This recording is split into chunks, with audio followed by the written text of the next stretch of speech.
दर्शको, आता पाहणार आहोत एक विशेष बातमी. मोहिनी एकादशीच्या ह्या महापर्वावर श्री गुरुदेव श्रीनिवासजी यांचा दर्शन सोहळा मोठ्या उत्साही वातावरणात संपन्न झाला. शुक्रवार पेठ येथील श्री गुरुदेव श्रीनिवासजी यांच्या निवासस्थानी सोमवारी संध्याकाळी झालेल्या मोहिनी एकादशीच्या ह्या महापर्वावर श्री गुरुदेव श्रीनिवासजी यांच्या दर्शन सोहळ्याबाबत प्राध्यापक नवनाथ लोंढे यांनी अधिक माहिती दिली. नमस्कार. मी डॉक्टर नवनाथ निवृत्ती लोंढे.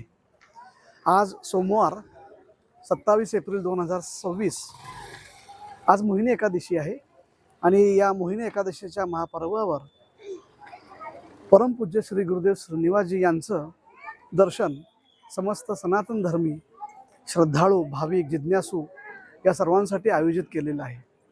हे दर्शन आयोजित करण्याचं कारण काय आहे तर याच दिवशी मोहिनी एकादशीच्या दिवशी 42 वर्षापूर्वी 11 मे 1984 रोजी परमपूज्य श्री गुरुदेव श्रीनिवासजी यांना श्रीविद्या अखंड महायोग साधन परंपरेतील अंतिम आचार्य दीक्षा त्यांचे सद्गुरुदेव परमपूज्य योगेश्वर महाराज दीक्षित यांच्याकडून झाली.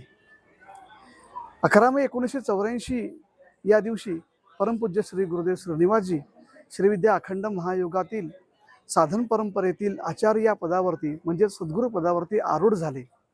हा दिवस अत्यंत महत्त्वाचा आहे आणि या दिवसाचं औचित्य साधून या महापर्वाचं साजरीकरण करण्यासाठी पूज्य श्री गुरुदेवांचं दर्शन श्रीविद्या अखंड महायोग सत्संग सभेच्या वतीने या सर्व समस्त भावी भक्तांसाठी आयोजित केलेलं आहे. जवळपास 2-3 हजारापेक्षा अधिक लोकांनी पूज्य श्री गुरुदेवांचं दर्शन या ठिकाणी घेतलेलं आहे. हा दर्शन सोहळा सायंकाळी 6 ते रात्री 8:30 या दरम्यान या ठिकाणी संपन्न होत आहे आणि या दर्शन सोहळ्याचा अनेकांनी लाभ घेतलेला आहे. काही जिज्ञासूंनी या दरम्यान 6:30 ते 8:30 या दरम्यान श्रीविद्या अखंड महायोगाची दीक्षा परमपूज्य श्री गुरुदेव श्रीनिवासजी यांच्याकडून घेतलेली आहे. अशा पद्धतीने हा दर्शन सोहळा पूज्य श्री गुरुदेवांच्या दर्शन निवासस्थानी अत्यंत शांततामय आणि उत्साहाच्या वातावरणामध्ये संपन्न झालेला आहे. मोहिनी एकादशीच्या ह्या महापर्वावर श्री गुरुदेव श्रीनिवासजी यांचे दर्शन घेण्यासाठी शहर आणि परिसरातील हजारो भाविक मोठ्या संख्येने सहभागी होऊन शिस्तबद्ध पद्धतीने दर्शन घेतले.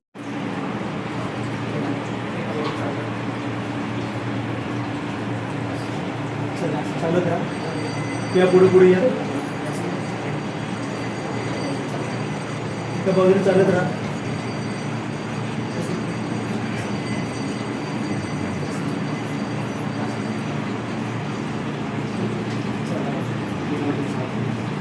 पुढे या.